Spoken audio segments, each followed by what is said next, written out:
Hola, curiosidores, bienvenidos a Curiosiland, donde la curiosidad no tiene límites.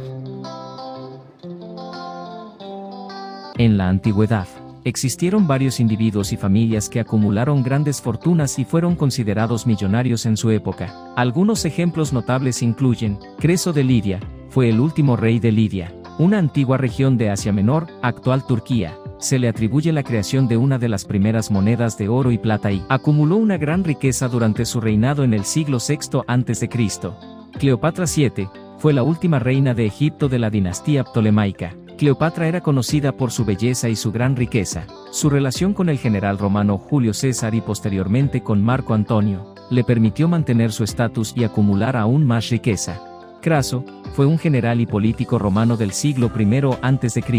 Se le considera uno de los hombres más ricos de la historia de Roma. Acumuló su fortuna principalmente a través de inversiones inmobiliarias y especulaciones comerciales. Augusto, primer emperador romano, gobernó desde el año 27 a.C. hasta su muerte en el año 14 después de Cristo. A través de sus conquistas y reformas, acumuló una gran riqueza y control sobre el Imperio Romano. Zhang Qian, fue un diplomático y explorador chino que vivió en el siglo II a.C. Es conocido por abrir la Ruta de la Seda, una importante ruta comercial que conectaba China con Europa. Su papel en el comercio de seda y otros productos valiosos le permitió acumular una gran fortuna. Estos son solo algunos ejemplos de millonarios en la antigüedad. Sin embargo, es importante tener en cuenta que las mediciones de riqueza y fortuna en ese entonces eran diferentes a las actuales, por lo que es difícil hacer una comparación exacta con los millonarios modernos.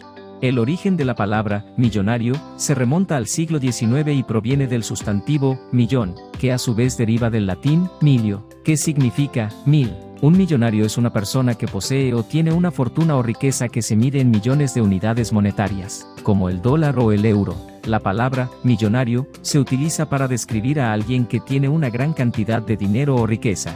En la actualidad, hay varias personas que son consideradas millonarios. Algunos de los más conocidos incluyen a Jeff Bezos, fundador de Amazon y la persona más rica del mundo según la lista de Forbes; Elon Musk, CEO de Tesla y SpaceX; Bernard Arnault, CEO de LVMH; Mark Zuckerberg, fundador de Facebook; y Bill Gates, cofundador de Microsoft. Estas son solo algunas de las muchas personas exitosas que han acumulado grandes fortunas en diferentes industrias. La diferencia entre ser rico y ser millonario radica en la cantidad de dinero que poseen. Ser rico implica tener una buena cantidad de dinero y recursos, pero no necesariamente alcanzar el estatus de millonario. Una persona rica puede tener una fortuna considerable, pero no necesariamente superar el $1.000.000. Por otro lado, ser millonario implica tener una riqueza que supera el $1.000.000. Esto implica tener una cantidad considerable de dinero y recursos, lo que generalmente permite un nivel de vida más lujoso y la capacidad de invertir en diferentes áreas. En resumen, ser rico es tener una buena cantidad de dinero, mientras que ser millonario implica tener una riqueza que supera el $1.000.000. Esperamos este video te haya gustado. Déjanos un comentario de algún significado que quieras saber. Hasta un nuevo video, curiosidores.